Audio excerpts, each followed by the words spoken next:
SCO की भूमिका बहुत महत्वपूर्ण है। एससीओ को हमारे क्षेत्र में विश्वस्त, रेजिलिएंट और डाइवर्सिफाइड सप्लाई चेन्स विकसित करने के लिए प्रयत्न करने चाहिए। हम भारत को एक मैन्युफैक्चरिंग हब बनाने पर प्रगति कर रहे हैं।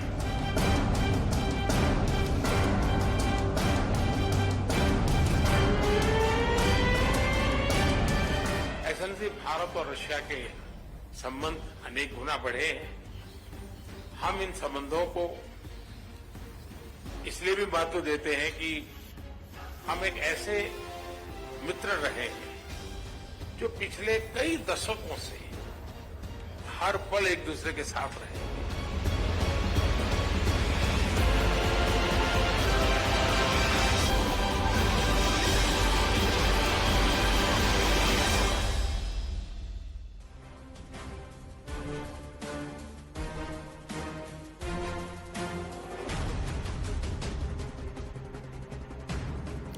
Namaste and welcome, ladies and gentlemen.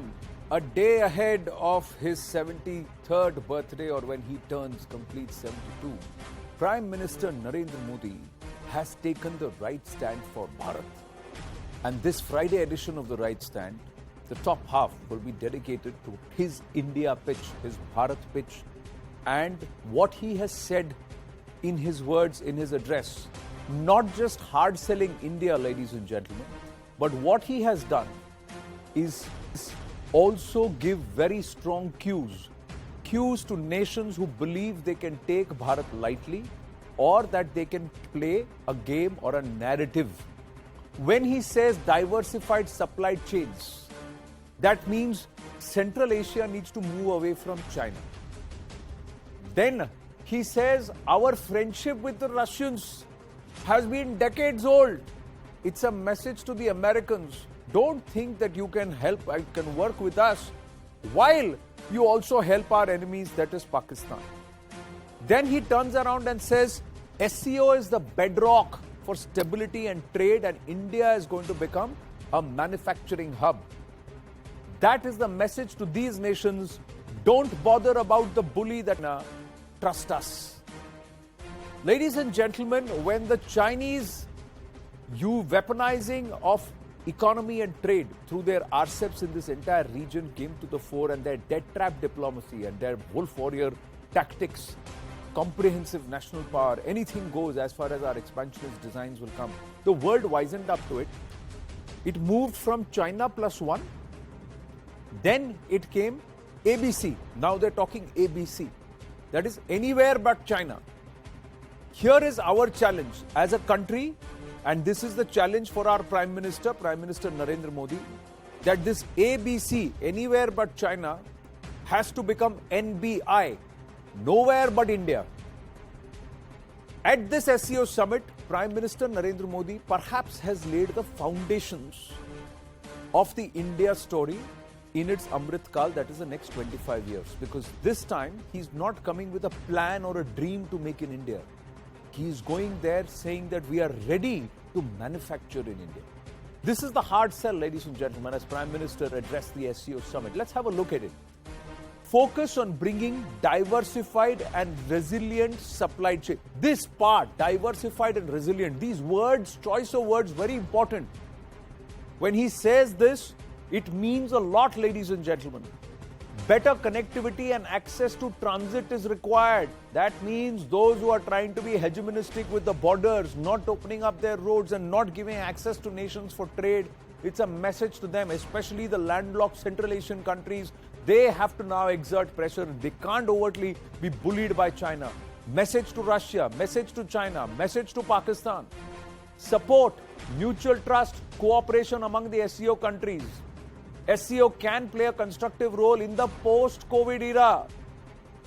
If the Central Asian countries have to be of relevance, because they also are the huge repository and deposits of rare earths, of petroleum, of natural gas, nations like Uzbekistan, Tajikistan, Kazakhstan, so many others in that entire region. SCO can further economic recovery, strengthen supply chains.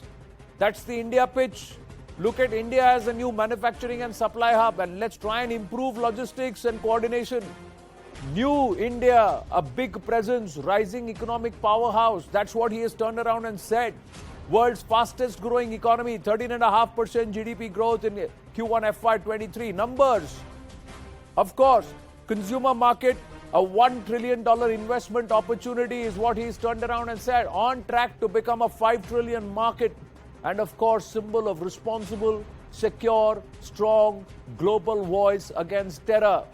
Stable, a democracy that is a powerhouse, that is being respected and seen as globally a champion of democracy. Again and again the PM has said democracy works. There's a reason why he said, and he's also said COVID administration and vaccination month, Maitri landmarks are these are aspects which make India stand out. But more importantly, our vaccine, Maitri, our aid, our posture as a nation which says help is just around the corner. You just need to look at us and ask for it. We will help you.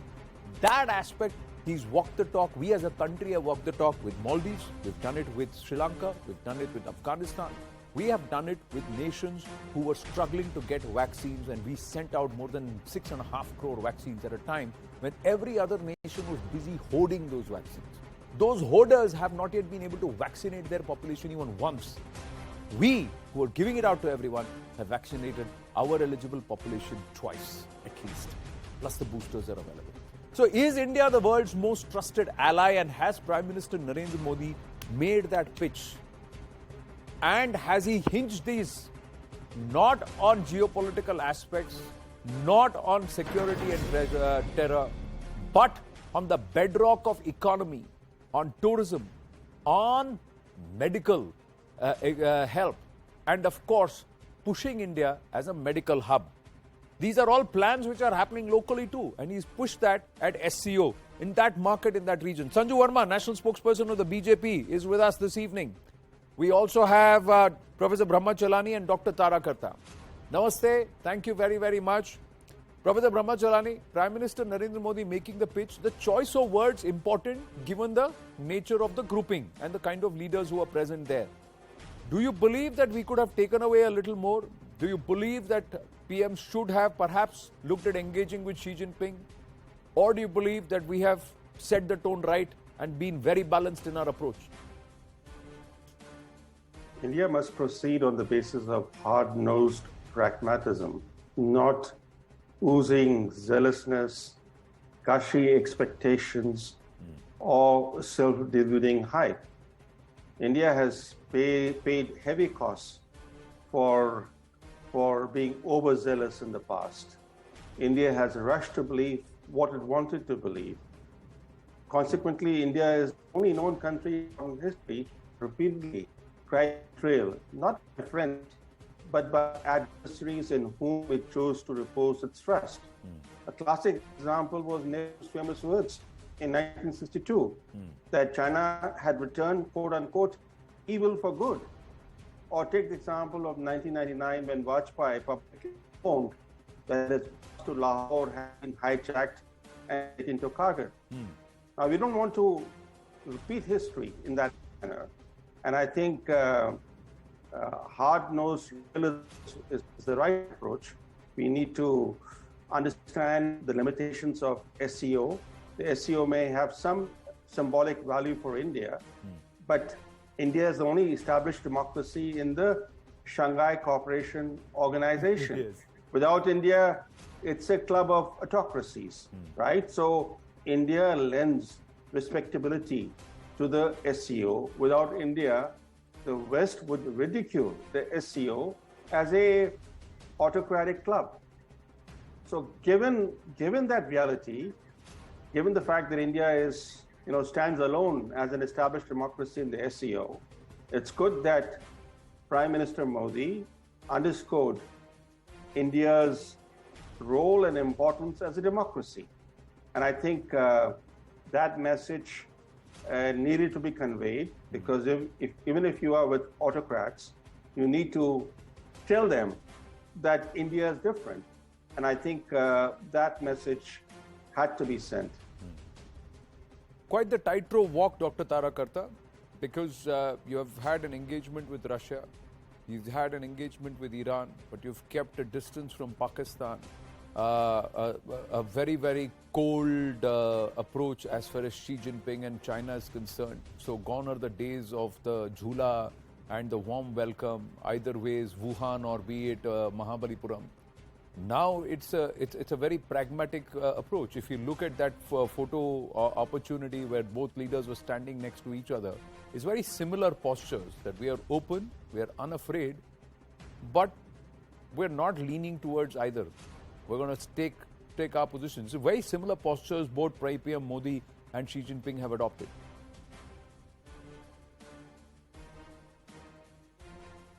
Dr. Tarakarta, can you hear me? Yeah. Yes, please. Yes, please. Go ahead, please. Taraji. If you can hear me? Yes. Anand? Yes, I can. Yes, I can, Dr. Tarakarta. Go ahead, please. Yeah. Okay. The thing is, Anand, it's not just, China and India are in different places right now. But China and Pakistan are also in different places. I mean, Pakistan right now is in such bad shape that if you see the readout of the meeting between Xi Jinping and Mohammad Shahbaz Sharif, they're actually telling them that a kind of a lecture to Pakistan saying that you please look after our people, look after our businesses. We expect you to do these things. From Pakistan side, it's all thank you and all the rest of it. We are the greatest, you're the best, you're the next. So there is a shift in the overall, in the regional, the kind of what you brought to SCO, say 2 years back, and what you're bringing now. So what I think you said is right. India is, as a democracy, not just a democracy. You're the alternative. As a market, that is what Prime Minister is offering. He's offering you as a manufacturing hub. Remember, many of these Central Asian states are quite uncomfortable with their dependency on China. After all, I think at least 3 of them are among the top 50 most indebted recipients of Chinese direct loans. In fact, Kyrgyzstan's debt is, I think, up to 30% of GDP. So they're all heavily indebted to China. For them, India is a safe alternative. That is one.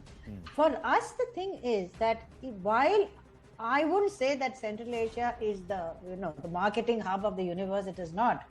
But for us, the fact is SCO is what? It is, all of them are members of the BRI. All of them, like we said, have investments and network. All of them, not all, nearly all of them are major connectivity routes for China to Europe. The whole through Russia, through Kazakhstan.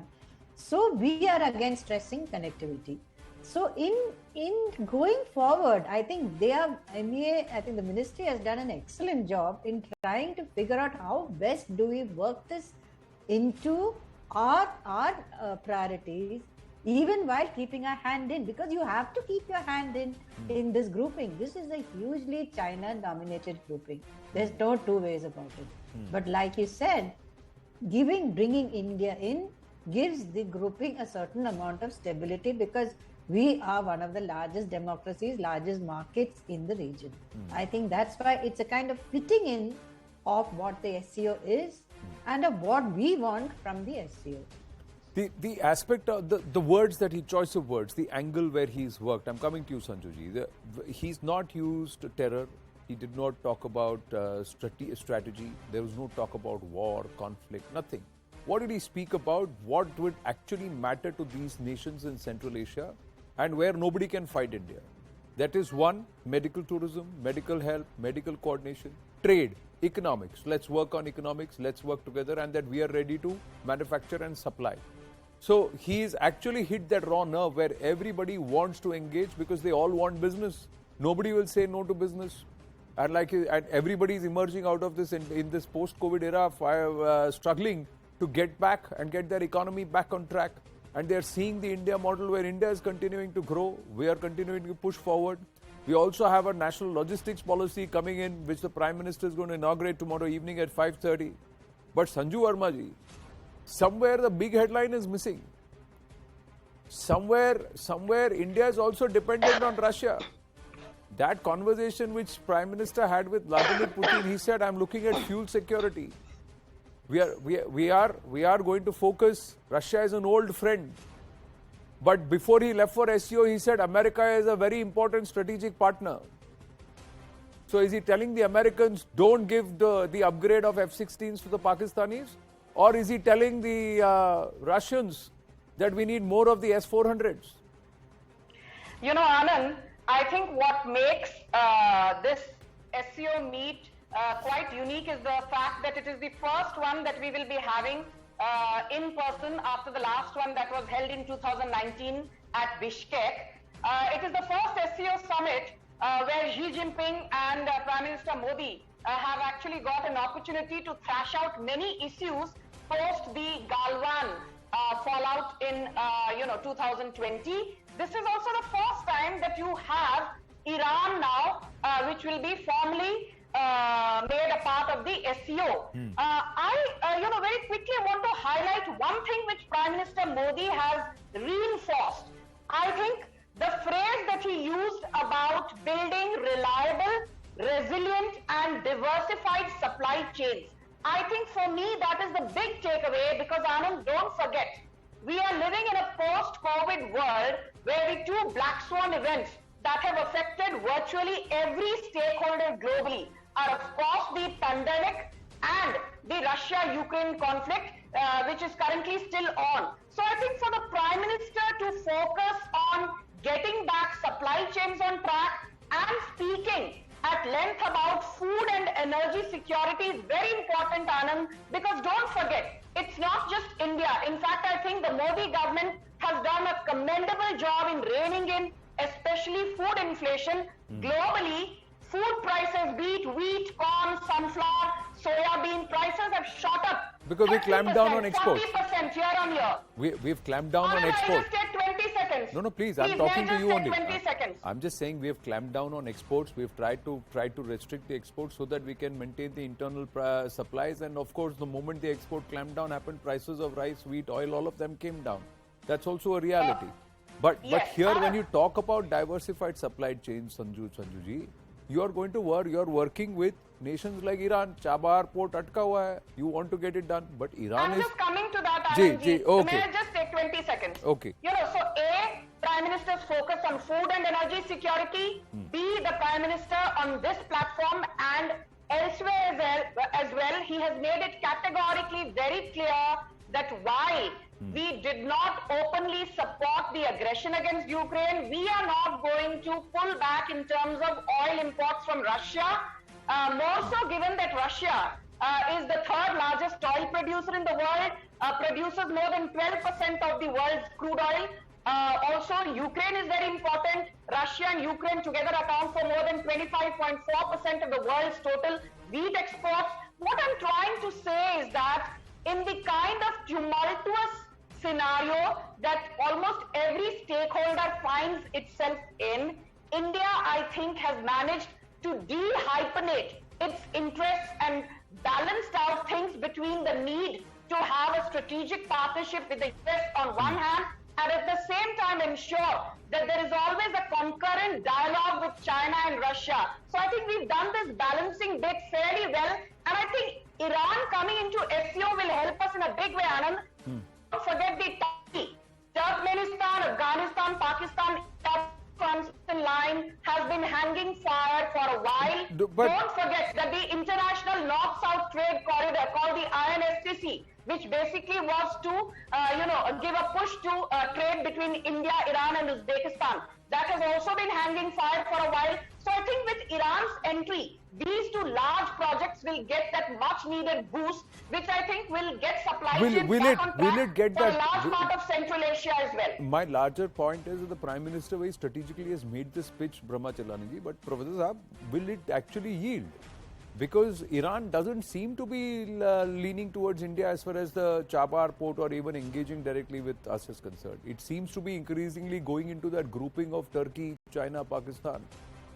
Correct me if I'm wrong. Well, largely social media propaganda against us. Researchers have come out and said, put it out. Prasiddha Sudhakar's, Rutgers research very clearly said most of the false vitriol, social propaganda, a lot of those posts started emerging out of Iran.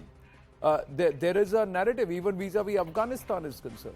So I want to understand from you, and they have really opened up their doors to the Chinese, the Iranians. You're right, Anand. I agree with you entirely. The problem is this. American policy, by isolating and squeezing Iran, has pushed Iran into China's strategic lap, opening immense commercial and strategic opportunities for China. Same thing is happening with Russia.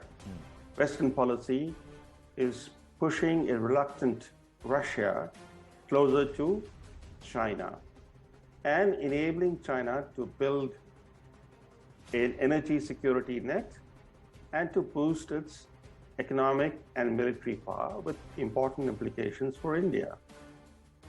But if you were an Iranian policymaker, you have seen how India succumbed to American sanctions pressure and ended all oil trade with Iran. You will conclude that India is a soft state, right? You will conclude that India is a soft state that will not hold its ground when it comes under pressure. By contrast, China has been buying Iranian oil continuously, in fact, increasing its oil imports from Iran. And Iran has been selling the oil to China at a very heavy discounted price. And all this trade, oil trade between Iran and China has been happening without China facing any US sanctions. So, India should be buying the Iranian oil because Iran is located next door to India. This is the closest oil exporting country to India.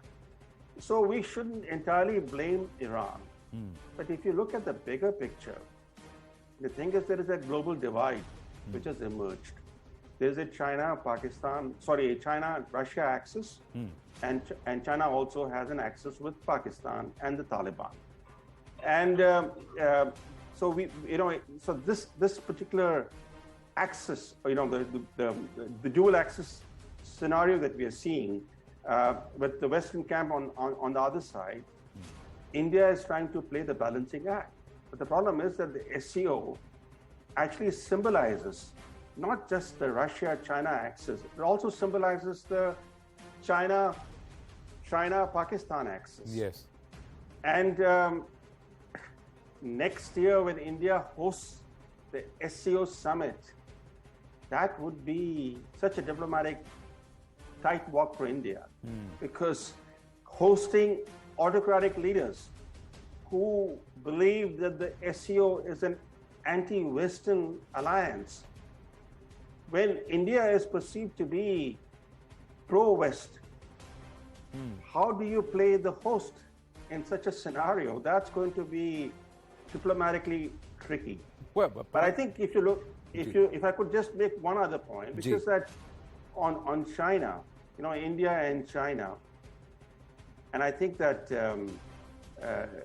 if Modi and Xi Jinping did not meet, and we don't know whether they might meet later tonight or even tomorrow morning, I don't know what the schedules of the two are.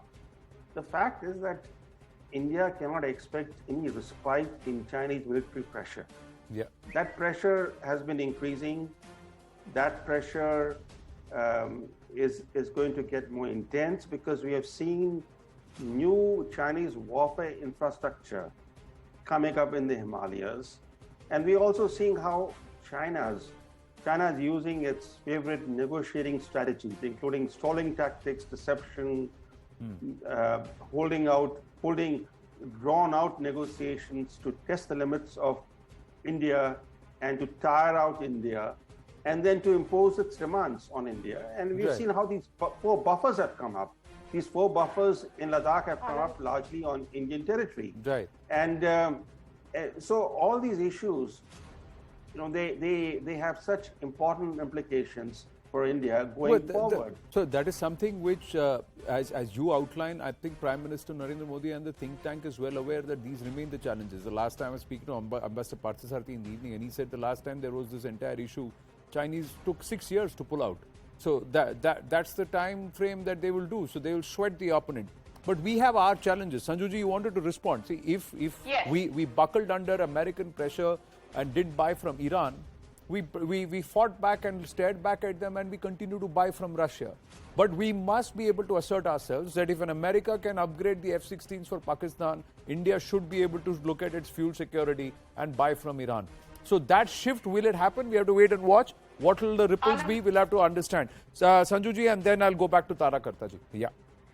Anandji, I want to say that, it's very easy for, strategic experts to sit in television studios and warmonger.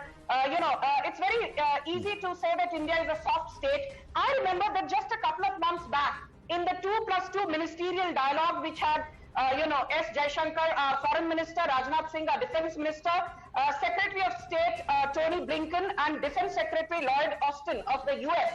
I think S. Jaishankar, on behalf of the Modi government, when asked, why is it that India is buying oil from Russia? And I think his response, that India buys less oil from Russia in a month than what the whole of Europe buys in a single afternoon. I think that response should send out a clear message to everybody that India is not vacillating when it comes to foreign policy. India is not pussyfooting. And I think, Anand, it's very important for you to know that, whether Xi Jinping and Prime Minister Modi will meet and for how long is...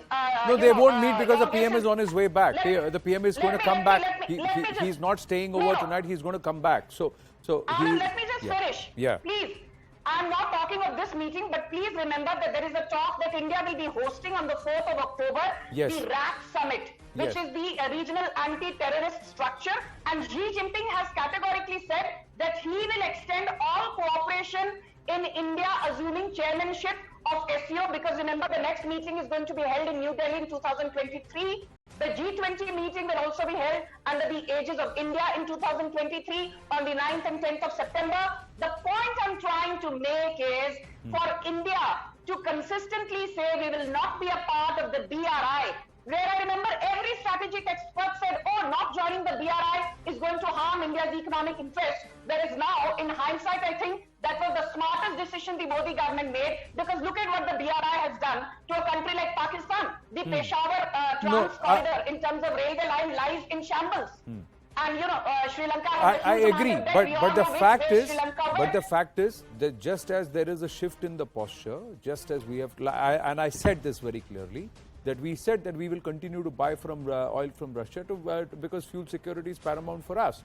I think we just lost Tara Karta there, but I'll try and we'll see if we can get her back. But the fact is, Sanju Verma, do we still have the ability to go and buy from Iran? Will we buy oil from Iran? Because the moment we start buying oil from Iran, the Chabahar port gets reactivated.